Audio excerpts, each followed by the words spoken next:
Start करते हैं अपना नॉर्मल फॉर्म जो कि है differential equation of second order by using normal form. तो इसे केस थर्ड है, ठीक है। तो इसके भी कुछ रूल्स होते हैं। तो rules to solve normal form, एक बार इसकी स्टैंडर्ड फॉर्म पे क्वेश्चन पे नजर डाल लीजिए। Y double dash plus p y dash plus q y equals to r. अब इसके स्टेप्स देखते हैं। तो पहला स्टेप हमारा, हमें चेक करना है coefficient of y double dash क्या होना चाहिए, हमारा 1 होना चाहिए। तो coefficient of y double dash equals to 1, मतलब इसका कोफिशिएंट हमारा 1 होना चाहिए। तो उसके बाद हमारा स्टेप नंबर 2 है, right P Q R by comparing it with standard form of second order linear differential equation. हमें इसको स्टैंडर्ड फॉर्म से कंपेयर करके इसका पी क्यू आर लिखना है, जो कि मैंने आपको पहले ही बताया। तो ये वाली हमारी स्टैंडर्ड फॉर्म है, ताकि आप कंफ्यूज ना हो, इसलिए मैंने यहाँ पे भी लिख दिया है, ठीक है। अब चलते हैं अपने स्टेप नंबर 3 पे। स्टेप नंबर 3 हमारा consider complete solution equals to y equals to u v. इसे हमें इक्वेशन 1 पुट करना है। इसके बाद क्या करना है, हमें स्टेप के बाद हमें कंप्लीट सॉल्यूशन कंसीडर करना है, जो कि होगा वाई इक्वल्स टू यूवी। फिर हमें इसे इक्वेशन नंबर 1 पुट कर देना है। फिर हमें इसमें करना क्या है, यू और वी फाइंड करना है। यू और वी फाइंड करना है, वो देखते हैं कैसे करेंगे। स्टेप नंबर 4 है हमारा, यू इक्वल्स टू ई की power -1/2 integration of P D x. ये वाला फॉर्मूला शायद हमारे 12th में भी यूज होता है, ठीक है। तो अब चलते हैं हमारा स्टेप नंबर 5 क्या, हमें इसमें आई निकालना है। अब आई को देख के कंफ्यूज ना होइए, क्योंकि यहाँ पे वी है और यहाँ पे हमें आई फाइंड करना है, तो मैं आपको बताऊंगा कि कैसे होगा, ठीक है। तो I equals to Q -1/2 D P by D X minus P square by 4 S is equals to R by U. अब इसमें एस भी निकालना है हमें, ठीक है, ठीक है, एस भी निकालना है, तो कंफ्यूज नहीं होना। स्टेप नंबर 6 है हमारा, हमें न्यू डिफरेंशियल इक्वेशन बनानी है, जो कि होगी d square we by D x square plus I is equals to s. हमें आई की और एस की वैल्यू यहाँ पे रखनी है। अब शायद आपको क्लियर हो गया होगा कि मैंने यहाँ पे आई और एस क्यों निकलवाया था। अब हमें आई, जब हम इस डिफरेंशियल इक्वेशन को फॉर्म करेंगे, तो हमें ये ध्यान रखना है कि आई इक्वल्स टू कॉन्स्टेंट होगा, तभी हम इस मेथड को अप्लाई कर पाएंगे नॉर्मल फॉर्म को। अगर हमारा आई वेरिएबल में आ गया तो हम इस मेथड को यूज नहीं कर पाएंगे, तो हमारा मेथड फेल हो जाएगा। इस मेथड का ड्रॉबैक है, ठीक है। तो चलते हैं स्टेप नंबर 7 पे। इसके बाद हम इस इक्वेशन का सी एफ और पी आई निकालेंगे। तो solve it for v equals to C F plus p I. इस इक्वेशन का सी एफ और पी आई निकालेंगे, जो कि वी की वैल्यू होगा, दोनों का सम, सी एफ और पी आई का सम वी की वैल्यू होगा, ठीक है। उसके बाद हम वैल्यू पुट कर देंगे यू और वी की इक्वेशन 1 में। Let's start with question. तो चलते अपने पहले क्वेश्चन की तरफ। हमारा पहला क्वेश्चन है Y double dash -2 tan x y dash plus 5y equals to e की पावर x sec x। अब मैंने आपको क्या बताया था कि स्टेप नंबर 1 हमें क्या चेक करना है कि coefficient of y double dash क्या होना चाहिए, 1 होना चाहिए। तो यहाँ पे 1 है, ठीक है। अब हमें क्या करना है, स्टेप नंबर 2 में हमें कंपेयर करना है इसकी स्टैंडर्ड फॉर्म से। तो स्टैंडर्ड फॉर्म मैंने आपको बताई थी, स्टैंडर्ड फॉर्म होती है हमारी y double dash plus p y dash plus q y equals to r. तो हमने कंपेयर कर लिया, तो हमारे पास पी आया -2x और क्यू आया हमारे पास 5, आर आया हमारे पास e की पावर x sec x, ठीक है। अब हमने यहाँ पे dp बाई डी एक्स निकाल लिया, क्योंकि इसकी हमें जरूरत पड़ने वाली है। तो ये हो गया -2 sec स्क्वायर x, ठीक है, क्योंकि -2 tan x है ना, तो -2 sec स्क्वायर x हो गया, ठीक है। अब मैं स्टेप नंबर 3 क्या करना है, हमें कंसीडर करना है y इक्वल्स टू यूवी, जो कि हमारा कंप्लीट सोल्यूशन है। ऐसे हमें इक्वेशन 1 पुट करना है, ठीक है। अब हमें निकालना है u और v की वैल्यू। तो u की वैल्यू मैंने आपको फॉर्मूला बताया था कि u निकालने का फॉर्मूला होता है e की power -1/2 integration of P D x. अब इसका हमें p की वैल्यू पता है, p की वैल्यू हमारी है -2 tan x। तो यहाँ पे मैंने रख दिया p की वैल्यू -2 tan x। अब 2 से 2 कैंसिल आउट हो गया और माइनस से माइनस प्लस हो गया। अब हमें इंटीग्रेशन क्या करना है, e की power integration of tan x dx का, ठीक है। अब tan x का हमें इंटीग्रेशन पता है कि होता है log sec x। तो e और log रेसिप्रोकल होते हैं, ठीक है, एक दूसरे के, तो ये कैंसिल आउट हो जाएंगे। तो ये हो गया हमारे पास आ गया u क्या आ गया, sec x आ गया, ठीक है, u आ गया हमारे पास sec x। अब चलते हैं हमारे स्टेप नंबर 4 पे, जो कि हमें i निकालना है। i का फॉर्मूला मैंने आपको बताया था कि q -1/2 dp by D X minus P square by 4 होता है। हमें वैल्यू रखनी है, q हमारे पास 5 है, मैंने आपको ऊपर बताया था q हमारे पास 5 है, -1/2 S dp by D x मैंने ऊपर निकलवा लिया था, इसलिए क्योंकि यहाँ पे जरूरत पड़ने वाली है, जो कि -2 sec स्क्वायर x। अब पी स्क्वायर हो गया क्या, -4 tan स्क्वायर x बाई 4, ठीक है। 4 से 4 कैंसिल आउट हो गया, हमारे पास बचा 5 plus X square x minus tan square x। अब हमने sec स्क्वायर x का फॉर्मूला लगा दिया। तो sec स्क्वायर x का फॉर्मूला क्या होता है, 1 प्लस tan स्क्वायर x होता है। तो 5 plus 1 plus tan square x minus tan square x, tan square x से tan स्क्वायर x कैंसिल हो गया। तो हमारे पास क्या बचा आई इक्वल्स टू 6। ये हमारी कांस्टेंट टर्म है। मैंने आपको बताया था कि याद होगा कि हम ये मेथड तभी अप्लाई कर सकते हैं जब हमारी आई की वैल्यू कांस्टेंट है। ठीक है, अब हम निकालते हैं एस। तो मैंने आपको पीछे बताया था कि एस का फॉर्मूला होता है, एस का फॉर्मूला होता है हमारा आर अपॉन यू। तो आर की वैल्यू हमारी क्या है, ई की power x sec x upon u क्या आया हमारा, यू भी आया हमारा सेक एक्स। तो सेक एक्स से सेक एक्स कैंसिल हो गया, हमारे पास एस की वैल्यू आई ई की पावर एक्स। अब हम अगले स्टेप में हमें क्या करना है, हमें न्यू डिफरेंशियल इक्वेशन बनानी है। तो हम न्यू डिफरेंशियल इक्वेशन बनाएंगे।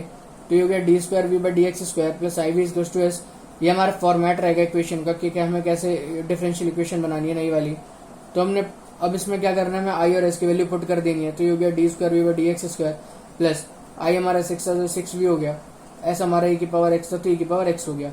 अब मैंने इसको कन्वर्ट कर लिया क्योंकि मैंने आपको बताया कि डी बाई डी एक्स को हम डी लिख सकते हैं और d square by D x square को क्या लिख सकते हैं, डी स्क्वायर।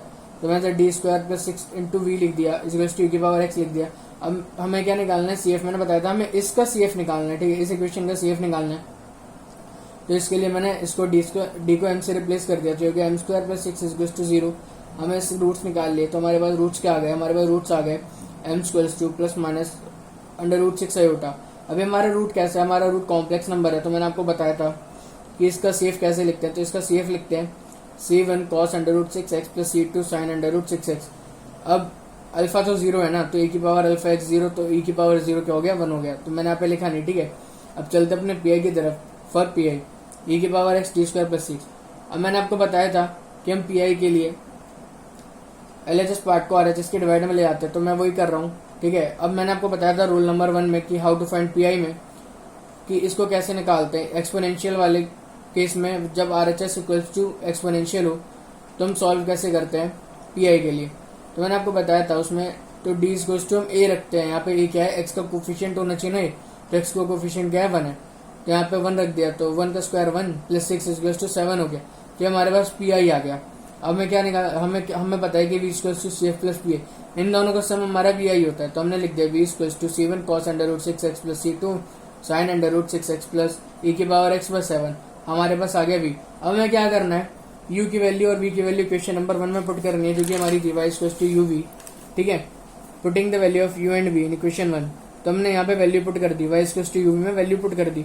u था हमारा sec x, v था हमारा C1 cos under root 6x plus C2 sine under root 6x plus E की पावर x प्लस 7।